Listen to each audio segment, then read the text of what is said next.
Et si chaque nouvelle loi, loin de nous protéger, nous enlevait en fait un petit peu de liberté? C'est une idée assez provocatrice, mais c'est celle qu'on va explorer aujourd'hui. L'idée que, paradoxalement, plus il y a de lois, moins il y aurait de droits. C'est une affirmation qui vient vraiment bousculer les fondations de notre système juridique. Alors pour bien comprendre cette idée, il y a un mot qui est absolument essentiel, c'est la spoliation. L'économiste Frédéric Bastiat, il en donne une définition vraiment percutante. En gros, c'est le moment où la loi elle-même devient un outil pour prendre légalement à certains ce qui leur revient de droit. C'est le prisme de toute l'analyse qu'on va voir. Voilà, on arrive au cœur du sujet, un conflit qui serait fondamental.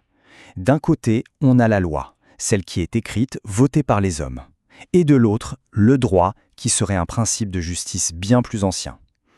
Et d'après la source qu'on étudie, ces deux-là, ils sont souvent en guerre. Cette distinction, elle est vraiment cruciale.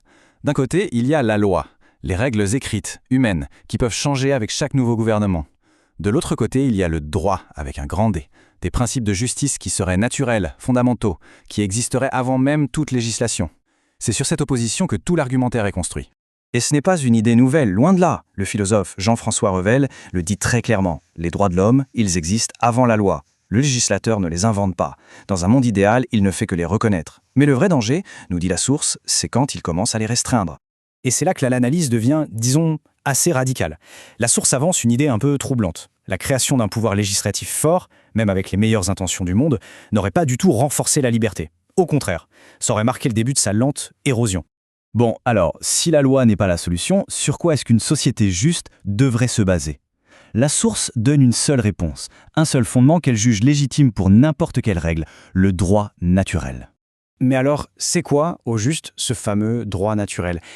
L'idée est en fait d'une simplicité désarmante. Tout repose sur un unique principe, la non-agression. Autrement dit, ça se résume à 2 règles de base, ne pas tuer et ne pas voler. C'est tout.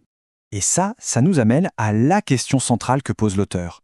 Si le but du droit, c'est d'empêcher la violence et le vol, à quoi peuvent bien servir toutes les autres lois? Quel est leur objectif, si ce n'est de réguler des actions qui, à la base, ne sont ni des meurtres ni des vols? Le philosophe Schopenhauer était d'ailleurs sur la même longueur d'onde.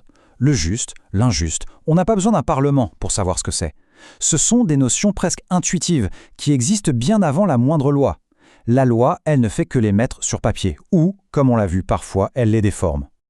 Ok, mais concrètement, comment est-ce qu'une loi peut passer de protection à outil de spoliation? La source décrit un mécanisme assez précis.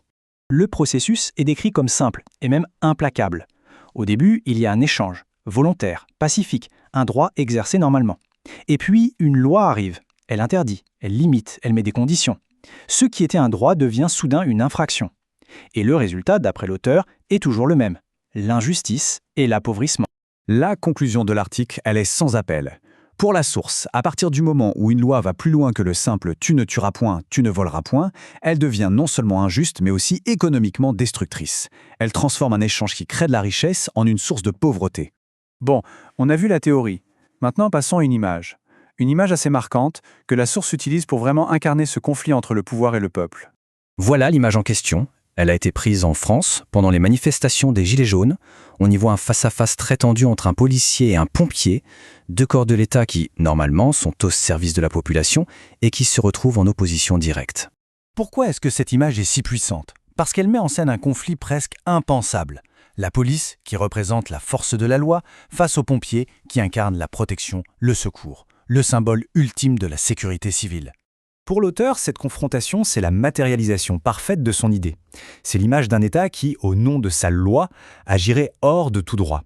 Un État qui, pour se faire obéir, finit par s'opposer à ceux-là même qui protègent la population. Tout ça, finalement, ça nous amène à nous interroger sur la conséquence ultime de cette logique, sur notre définition même de ce qu'est la liberté.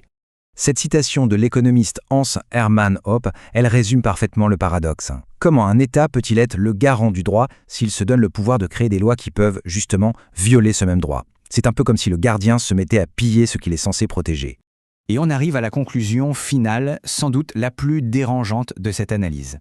L'ère du pouvoir législatif, qu'on a tendance à voir comme un progrès immense, n'aurait en fait pas été le début d'une nouvelle liberté, mais plutôt le début de sa perte. On se quitte donc sur une question fondamentale et qui est loin d'être simple. À quel moment exactement la loi, qui est conçue pour être un bouclier, devient-elle une chaîne? Où se situe cette frontière si fragile entre la protection et l'oppression? C'est une question qui, bien sûr, reste ouverte.